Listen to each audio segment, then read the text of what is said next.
Voltando, a gente parou nas sociedades,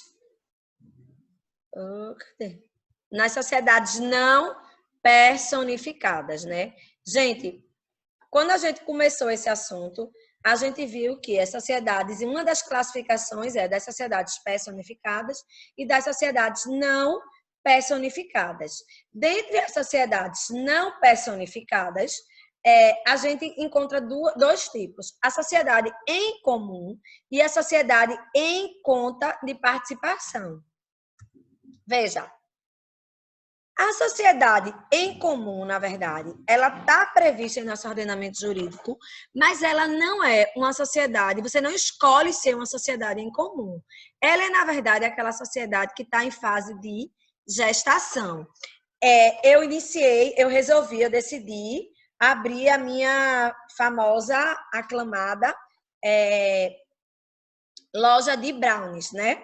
Para iniciar o meu empreendimento, eu preciso escolher um local, escolher um nome, escolher um sócio ou não, ou decidir ou optar por iniciar sozinha a minha atividade. Então, este período entre eu começar a preparar a minha sociedade e eu iniciar formalmente, efetuar o registro dessa sociedade, eu vou ter uma sociedade em comum. Então, em primeiro lugar, o que é importante saber é que a referência legislativa da sociedade em comum está entre o 986 e o 990 do Código Civil. E a gente vai ver aqui que a lei ela diz que, enquanto não inscritos atos constitutivos, ou seja, na junta comercial correspondente, reger-se-á a sociedade, exceto por ações em organização, pelo disposto neste capítulo, observadas subsidiariamente e no que com ela forem compatíveis as normas da sociedade simples. Meus amores, então a própria lei está dizendo que é uma sociedade enquanto não está inscrita. Só que ela fala em atos constitutivos. Então ela está exigindo que exista um contrato. Um contrato que ainda não foi formalizado, ainda não foi levado para o cartório competente. Gente, qual a diferença entre a sociedade em comum, a sociedade de fato e a sociedade irregular? A sociedade em comum a gente já viu, é aquela sociedade que vai ser uma sociedade irregular, mas que ainda não o foi. É aquela sociedade em processo de constituição. A sociedade de fato, diferentemente, é aquela sociedade que ela existe, ela já exerce uma atividade econômica organizada, mas ela não demonstra nenhum tipo de interesse em efetuar aquele registro. Ela é uma sociedade que ela simplesmente existe, mas que ela não obedeceu às formalidades legais do registro. Gente, por fim, a sociedade irregular é aquela sociedade que foi regular em algum momento, mas que deixou de levar a registro, por exemplo, uma alteração societária. Ela mudou o objeto dela e não notificou a junta comercial. Então, ela está irregular. Ela deixou de estar cumprindo, correspondendo o registro à realidade da atividade econômica que ela tem efetuado. Certo? Jornada 383 do Conselho Nacional Federal. A falta de registro do contrato social, irregularidade originária ou de alteração contratual versando sobre matéria do 997, irregularidade superveniente, conduz à aplicação das regras da sociedade em comum. Ou seja, irregularidade originária é diferente de irregularidade superveniente. E nesses dois casos, aplicam-se as normas da sociedade em comum. Lembra que eu falei no vídeo passado que as regras da sociedade em comum são a regra geral do direito societário? Aqui, ó. Os sócios, na relação entre si ou com terceiros... Não, peraí. A gente tá falando do 997. Eita. A gente tá falando do 997. Aqui, ó. A sociedade constitui-se mediante contrato escrito particular ou público que, além das cláusulas estipuladas pelas partes, mencionará... Veja, esses são os requisitos da sociedade contratual.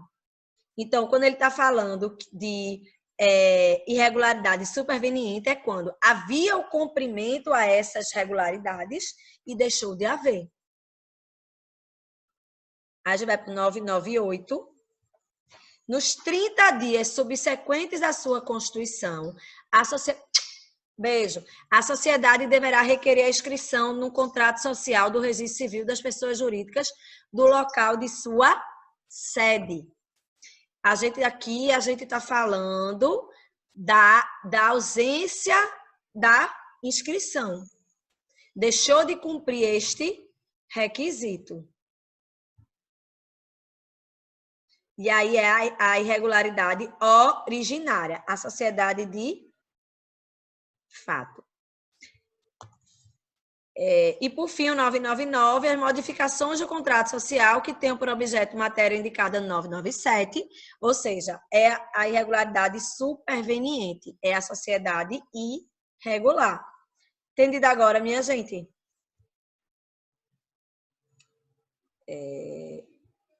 Cadê a gente aqui? Vamos voltar para os slides. Gente, então aqui, resumindo as características da sociedade em comum. É a fase preparatória, é a gestação daquela sociedade. Ela ainda vai ser levada a registro. Ela pode ser simples ou empresária. Aplica subsidiariamente os dispositivos da sociedade simples enquanto não for registrada. Não possui personalidade jurídica. Óbvio, se ela não for registrada ainda, ela não tem personalidade. E aí, gente, isso é muito importante. Os sócios, na relação entre eles ou com terceiros, somente podem provar a sociedade em comum por escrito. Mas o terceiro pode provar de qualquer maneira. Veja, se eu, para iniciar a minha sociedade empresária, eu fui lá e contratei uma pessoa para pintar o imóvel que eu aluguei. Se por acaso eu não cumprir a minha parte no combinado e aquela pessoa deseja me executar judicialmente, ela vai provar a minha sociedade de qualquer forma em direito admitida. Aí são esses dispositivos que eu acabei de ler. O sócio deve provar a existência por escrito, apenas através do contrato. E terceiro vai provar de qualquer maneira. Gente, veja só. O legislador, ele criou uma figura de um patrimônio especial. E o que vem a ser esse patrimônio especial? Veja só. Se a sociedade ela ainda não está formada, ela não vai ter um patrimônio social. Só que os sócios já disseram qual é o patrimônio que vão colocar naquela sociedade, através de contrato. Então, dessa maneira, a gente pode afirmar que esses bens que os sócios vão destinar à sociedade, eles constituem um patrimônio especial. Aí, o enunciado 210 do Conselho da Justiça Federal, ele diz que esse patrimônio especial é aquele afetado, é aquele destinado ao exercício da atividade, garantidor de terceiro e de titularidade dos sócios em comum, em face da ausência da personalidade jurídica. Não é um patrimônio da sociedade, porque se eu não tenho pessoa, como é que uma pessoa, uma entidade que nem pessoa é, como é que ela vai ter patrimônio? Tá entendendo?